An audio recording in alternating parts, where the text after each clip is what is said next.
तर नमस्कार मित्रांनो, आजच्या ब्लॉग मध्ये तुमचं स्वागत आहे. आज सकाळी लवकर जायचं म्हणून लवकर उठलेलो. गेली की एकाच गाडी चालू. बाहेर जाऊन बघतो तर रस्त्याचं काम चालू केलतं. मग काय गाठले मग बोळातनं गाडी. बोळातनं पण जायला नाल्यावर बारका रस्ता केलता. सळलं गेलो तर बरं, नाहीतर नाल्यातच लँडिंग व्हायची. नाही होय म्हणत काढली की बारक्या रस्त्यावर गाडी मी. तिथनं पुढे जातोय तर इथं वर्षरातची तयारी चालू होती. वाड्यातला म्हणलं तर 10 मिनिटं थांबलो. तिथं आचार्य करत होतं शिरा.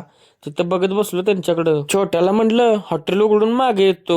हॉटेलवर जाताना दिसलं मग मालक निघालेला रानात. मालकाला टाटा बाय बाय केलं, लागलो की मी पुढच्या प्रवासाला. हॉटेल उघडून बघतो तर इकडे सिंगर जागा झालाय. त्याची ऐकली जरा गाणी. मग सिंगरची गाणी ऐकून मग घेतला की इकडे चहाचा घोट. चहा काय क्वालिटीत झालता. मसाला मारायचा होता म्हटल्यावर मी घेतल्या मिरच्या मोडायला. मग भरा मिरच्या घेतल्या की मी मोडून.